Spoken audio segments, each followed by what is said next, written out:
Top Kannada TV daily ಅಪ್ಡೇಟ್ಸ್ಗಳಿಗಾಗಿ ನಮ್ಮ ಚಾನೆಲ್ನ subscribe ಮಾಡಿ ಹಾಗೂ ಮರಿದೇ ಈ ಬೆಲ್ ಐಕಾನ್ನ ಕ್ಲಿಕ್ ಮಾಡಿ. ನಟ ರಕ್ಷಿತ್ ಹಾಗೂ ರಶ್ಮಿಕಾ ಮಧ್ಯೆ ಸರಿ ಇಲ್ಲ ಎಂಬ ಒಂದು ಮಾತು ಕೇಳಿಬಂದು ಬಿರುಕು ಮೂಡಿದೆ ಎನ್ನುವ ಒಂದು ಮಾತುಗಳು ಸಿಕ್ಕಾಪಟ್ಟೆ ಚರ್ಚೆಗೆ ಗ್ರಾಸವಾಗಿದೆ. ಅವರ ನಿಶ್ಚಿತಾರ್ಥ ಮುರಿದು ಬೀಳಲಿದೆ ಎನ್ನುವ ಸುದ್ದಿ ಇತ್ತೀಚೆಗೆ ಹರಿದಾಡ್ತಿತ್ತು. ಎಲ್ಲೆಡೆ ಅದೇ ಸದ್ದು ಸುದ್ದಿ. ಆದ್ರೆ ಈ ಎಲ್ಲಾ ಗಾಳಿ ಸುದ್ದಿಯನ್ನ ತಳ್ಳಿ ಹಾಕಿದ ಈ ಜೋಡಿ ನಾವು ಚೆನ್ನಾಗಿದ್ದೇವೆ, ನಮ್ಮ ನಡುವೆ ಯಾವುದೇ ಬಿರುಕಿಲ್ಲ ಎಂದು ಸ್ಪಷ್ಟನೆ ನೀಡಿತು. ಇದೇ ವಿಷಯವಾಗಿ ರಶ್ಮಿಕಾ ಜಾಲತಾಣಗಳಲ್ಲಿ ಲೈವ್ ಕೂಡ ಬಂದಿದ್ರು. ತಮ್ಮ ಬಗ್ಗೆ ಹರಿದಾಡಿದ್ದ ವದಂತಿ ಬಗ್ಗೆ ರಶ್ಮಿಕಾ ಈಗ ಮತ್ತೊಮ್ಮೆ ಪ್ರತಿಕ್ರಿಯೆ ನೀಡಿದ್ದಾರೆ.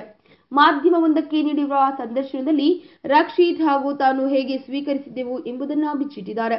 ತಾವು ಬೇರೆ ಬೇರೆಯಾಗುತ್ತಿರುವ ಗಾಳಿ ಸುದ್ದಿ ಕೇಳಿದ್ದ ರಕ್ಷಿತ್ಗೆ ನಗು ತಡೆಯಲು ಸಾಧ್ಯವಾಗಲಿಲ್ವಂತೆ.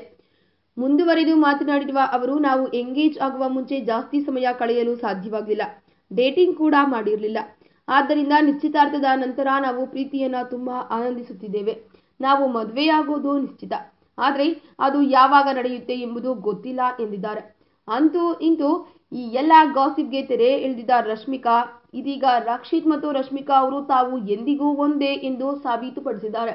ಹಾಗಾಗಿ ಇನ್ನು ನೆಟ್ಟಿಗರು ರಶ್ಮಿಕಾ ಅವರನ್ನ ಸೋಷಿಯಲ್ ಮೀಡಿಯಾದಲ್ಲಿ ಎಷ್ಟೇ ಕಾಲೆಳೆದರೂ ರಕ್ಷಿತ್ ಮಾತ್ರ ರಶ್ಮಿಕಾ ಅವರನ್ನ ಅವರ ತಲೆ ಮೇಲೆ ಇಟ್ಕೊಂಡಿದ್ದಾರೆ ಅನ್ನೋದಕ್ಕೆ ಇದಕ್ಕಿನ್ನ ಸಾಕ್ಷಿ ಬೇಕಾ?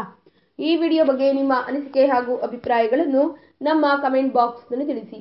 ಈ ವಿಡಿಯೋನ ಲೈಕ್ ಮಾಡಿ, ಶೇರ್ ಮಾಡಿ ಹಾಗೂ ಮತ್ತಷ್ಟು ಸ್ಯಾಂಡಲ್ವುಡ್ ಅಪ್ಡೇಟ್ಸ್ಗಾಗಿ ತಪ್ಪದೇ ನಮ್ಮ ಯೂಟ್ಯೂಬ್ ಚಾನಲ್ ಅನ್ನು ಸಬ್ಸ್ಕ್ರೈಬ್ ಮಾಡಿ.